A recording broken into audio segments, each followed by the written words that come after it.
Well, as we wind down Black History Month, we profile Mississippi trailblazer. A man who made history in his hometown of Hattiesburg and in statewide politics. These days, Johnny Dupree is on hiatus from politics, and he caught up with 12 News' Deidre Briscoe. Johnny Dupree's journey to City Hall started on the streets of Hattiesburg as a newspaper courier at the age of 8. He remembers his humble beginnings when a political career wasn't the most important thing, but Dupree learned life's lessons early on. But we didn't know anything about government. We were just trying to survive. Johnny Dupree's political career began in 1987 on the Hattiesburg School Board. 10 years later, he'd run for mayor unsuccessfully the first time. In 2001, he won, becoming the first African-American mayor of the hub city.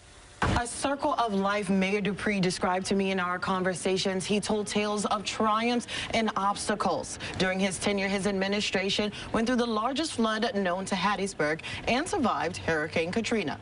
At the same time, the mayor managed to grow Hattiesburg, bringing in Chain Park and helping to develop the train depot, all with the goal to put major infrastructure into the community so that it can build. Well, you know, I would tell you, Deidre, my obstacles were no different than the obstacles that most African-American elected officials face when they're the first one.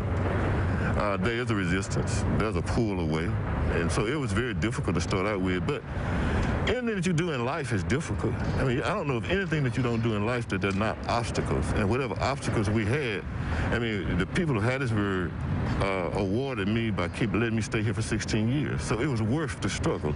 If you can imagine, a 2-year-old kid when I became mayor was 18 when I wasn't. I'm the only mayor he knew. So he didn't grow up believing he couldn't be mayor. He grew up believing he could be mayor. In 2011, Mayor Dupree made history again. He was the first African-American major party nominee for governor since Reconstruction. He lost that race to Phil Bryant, but stayed on as mayor until 2017. 2 years later, he'd try his hand again, unsuccessfully, for the Secretary of State. Since being on a 4-year hiatus, Johnny Dupree still calls Hattiesburg home. He drives by his old home often. You know, we had really good memories in that building. We had some memories that I'd like to forget in that building. Rain, shine, sleet, or snow, Lily's paper gotta go. Johnny Dupree believes that no matter the changing times or the many obstacles, you must still achieve. He says his legacy is not done yet. I think as long as you have breath and you have something that you think you can give, I think you need to do that. I don't know whether it'll be an elected office. I don't know if it'll be an appointed office, but I'm not through yet. I'm just waiting on God to move. Hattiesburg was built out of timber. They brought it here on trains like the ones here behind me. The train depot is known to many locals as the epitome of Hattiesburg's character. And some would say the same about Johnny Dupree. Reporting in Hattiesburg, Deidre Briscoe, 12 News.